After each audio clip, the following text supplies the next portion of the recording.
Hey, what do you think of when you hear the word risk? Have you heard of people aping into the stocks of companies with no future? Have you seen people dressed up like squirrels jumping off a mountain? Seems like they have a death wish, right? One of my favorite authors, Nicholas Taleb, says it best. He says that humans are often fooled by randomness. We just tend to struggle with how to deal with risk. I'm Kenny Scott. I'm the co-founder and CEO of Paramify. I've been doing risk and controls assessment mostly in the cyberspace for almost 2 decades now. For me, when I think risk, I think of Star Wars. And I'll tell you why in this presentation. In Star Wars, the bad guys never say, I have a bad feeling about this. And that reminds me of a story. That was no moon. That was an asset, a big asset, known as the Death Star, a planet killer. But an analysis of plans provided to the rebellion by Princess Leia demonstrated a weakness in the battle station. Only 2 meters wide, there was a small thermal exhaust port right below the main port, and the shaft led directly to the reactor system. And the rebellion had a brand new X-Wing pilot who used to bullseye Womp Rats in his T-16 back on his home planet of Tatooine. Doesn't everybody know that Womp Rats are not much bigger than 2 meters? Come on. Upper management in the Empire, led by Tarkin, with the help of his GRC team, had designed and implemented controls to neutralize threats like the X-Wings. You all remember the famous words, I have you now. I suck at that, but anyways. They didn't know about the last minute plus one to the rebellion. Scoundrels flying Millennium Falcons. Pew, pew, pew. What? Now the Empire had no other compensating controls in place. Vulnerability, prime for exploitation, force-driven proton torpedoes, making impossible bends, Empire's doom, just how cataclysmic? Fortunately for us, many brave, noble nerd heroes have sacrificed their entire social lives to give us numbers that matter.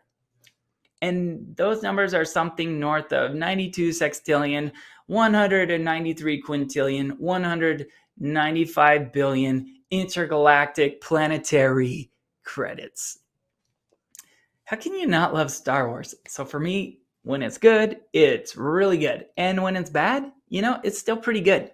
I have major ADHD, and I admit sometimes when my wife talks to me, I'm troubleshooting a galaxy far, far away.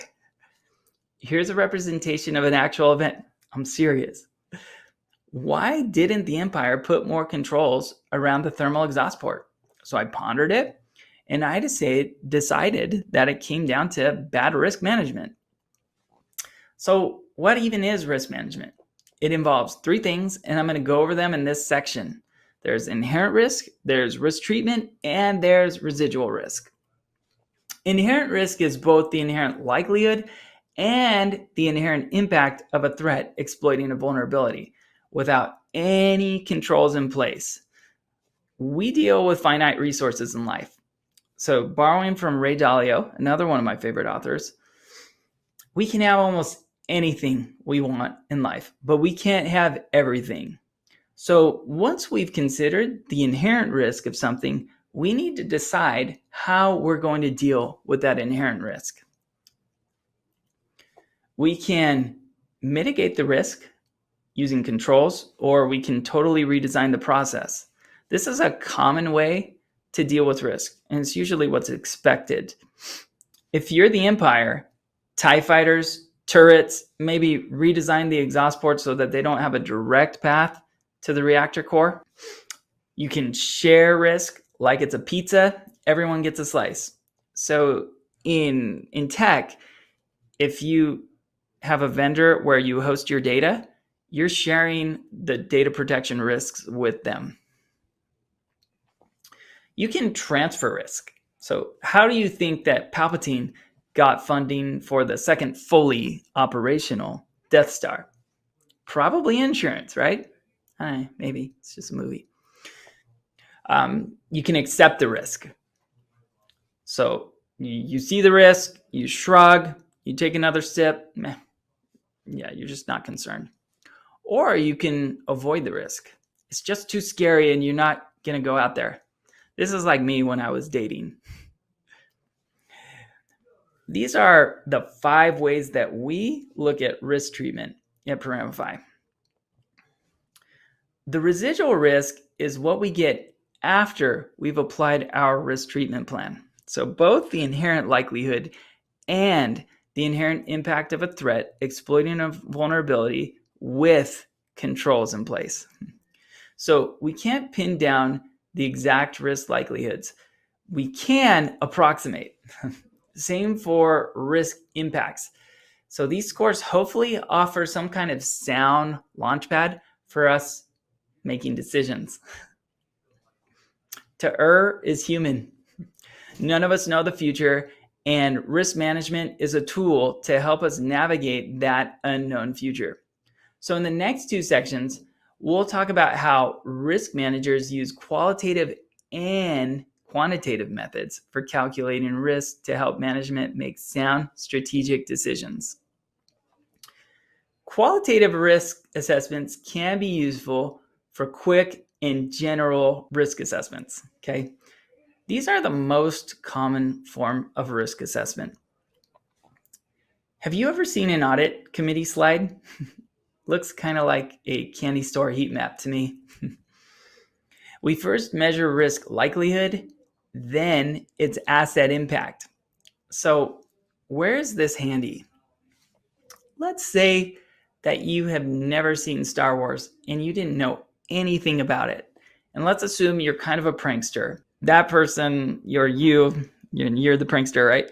You see someone dressed like Darth Vader and they walk into a bar and you start to give them a hard time about which one of the buttons on their chest calls their mom to pick them up.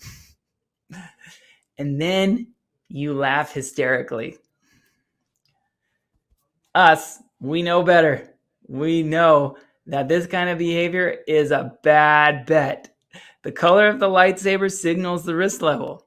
High risk. Likely death, bad bet. Have you ever seen Vader in staff meetings?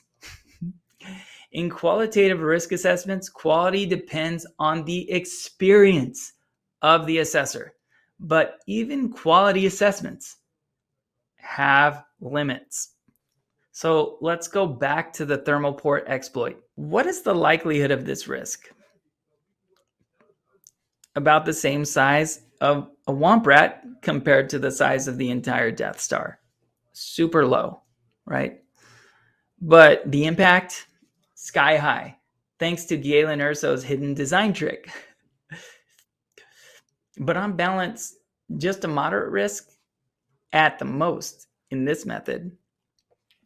Consider what was known at the time. Did they know that the failure would be a total destruction of the Death Star?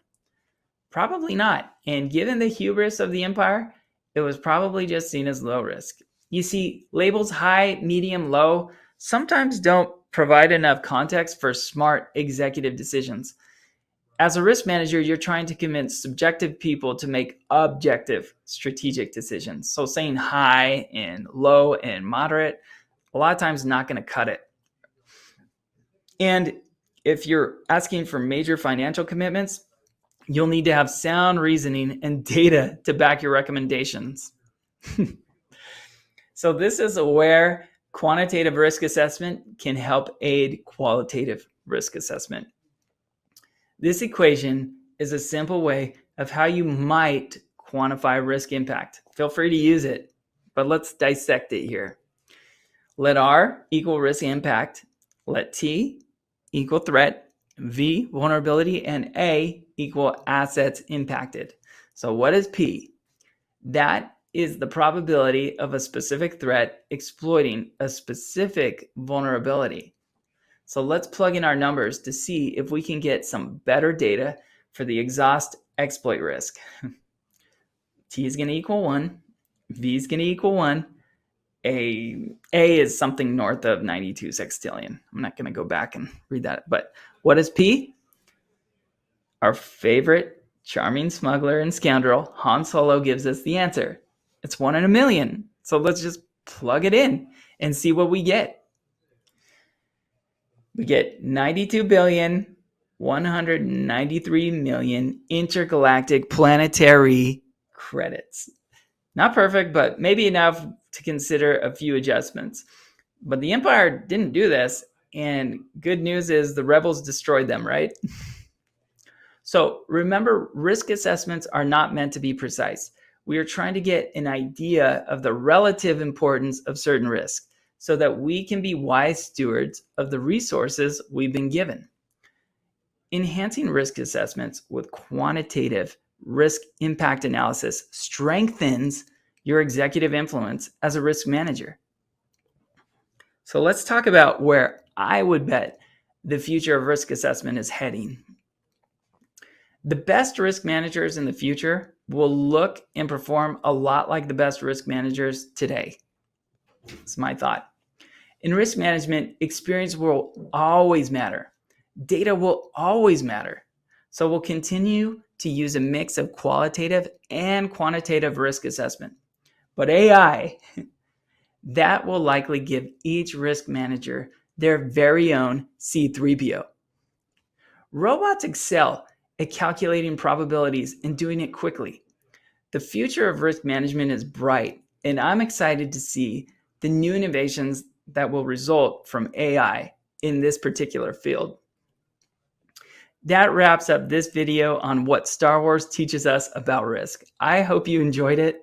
If you found this useful, please like and share. Follow me on social media and stay tuned for more videos from Paramify. Thank you so much, and may the Force be with you.